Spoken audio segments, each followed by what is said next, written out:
హరి ఓం శ్రీ గురుభ్యో నమః.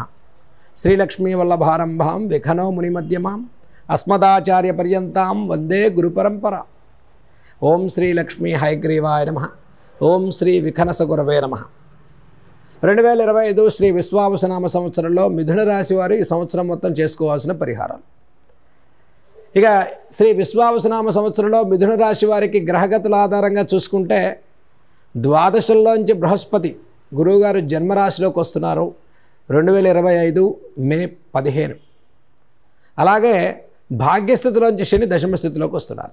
ఈ సంవత్సరం మొత్తం కూడా మిథున రాశి వారికి మంచి అభివృద్ధి పదంలోకి రావాలి అంటే ప్రతిరోజు కూడా తూచా తప్పకుండా చక్కగా హనుమాన్ చాలీసా పారాయణ చేసుకోవటం విశేషమైన ఫలితాన్ని ఇస్తుంది.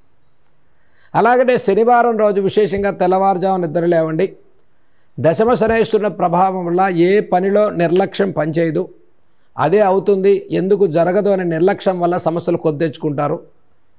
ఫోకస్ని పెట్టండి, కాన్సన్ట్రేషన్ చేయండి, డెడికేషన్తో ప్రతి పని విజయవంతంగా పూర్తి చేసుకుంటారు మిథున రాశి వారు. ఈ జన్మగురువు యొక్క ప్రభావం వల్ల మనం చేసే పని మన క్రమశిక్షణ ఎంత బాగున్నప్పటికీ కూడా గురుబలం మీ జన్మజాతకాల్లో అంటే మీ సొంత జాతకాల్లో గురుబలం తక్కువగా ఉంటే కాలం అనుకూలంగా ఉన్నప్పటికీ మనం రీచ్ అవ్వలేకపోతాం. అప్పుడు మనం ఏం చేయాలి అంటే గురుబలం బాగా పెరగడం కోసం చక్కగా ప్రతిరోజు గురుబలం పెరగడం కోసం మేధా దక్షిణామూర్తి స్తోత్రాలు పారాయణం చేయండి. చదువుకునేవారు, విద్యార్థులు, ఉద్యోగస్తులు, వ్యాపారస్తులు అన్నింటిలో గురుబలం ఉంటే ఏం జరుగుతుంది అంటే జ్ఞానానికి సంబంధించినటువంటి బలం బాగా ఉన్నప్పుడు సమస్య నుంచి తప్పించుకోగలిగే మార్గాలు దొరుకుతాయి.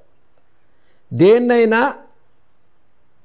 మనం సమస్యను పరిష్కారం చేసుకోగలిగే కెపాసిటీ పెరుగుతుంది. అలాగనే గురుబలం పెంచుకునే పరిహారాల్ని 2025 సంవత్సరం మిథున రాశి వారు చేయండి. గురువారం రోజు విశేషంగా ఆవునేయి దీపాన్ని శివాలయంలో పెట్టండి. పరమేశ్వరుడికి 16 ప్రదక్షిణాలు చేయండి. శివాలయంలో చక్కగా దక్షిణామూర్తి స్తోత్రాలు చదువుకోండి. విద్యార్థులు సబ్జెక్టులు కంప్లీట్ చేస్తారు, చదువు బాగుంటుంది, మెంటల్ పీస్ బాగుంటుంది, అభివృద్ధి ప్రదంలో ముందుకెళ్తారు, వ్యాపారం బాగుంటుంది, ఫైనాన్షియల్గా రావాల్సిన రుణ బాధలు క్లియర్ అవుతాయి. అలాగనే శనివారం రోజు ముఖ్యంగా శనైశ్వరుడికి నవగ్రహ స్తోత్రాలు చదువుకోవటం, పిప్పలాద కృత శనైశ్వర కోనపింగళ స్తోత్రం అని ఉంటుందండి. అది మీకు పీడిఎఫ్ దొరుకుతుంది, అది మీకు గూగుల్లో సెర్చ్ చేసినా దొరుకుతుంది. మీకు పిప్పలాద కృత కోనపింగళ స్తోత్రం అది ప్రతి శనివారం రోజు తప్పకుండా మిథున రాశి వారు చదువుకోండి. ఆరోగ్యపరంగా అనిశ్చితి తొలగిపోతుంది, కుటుంబ విషయాల్లో ఒక ఆత్మవిశ్వాసం కలుగుతుంది, ప్రతి పనిలో కూడా ఒక పాజిటివ్ మైండ్ సెట్తో మిథున రాశి వారు ముందుకెళ్తారు.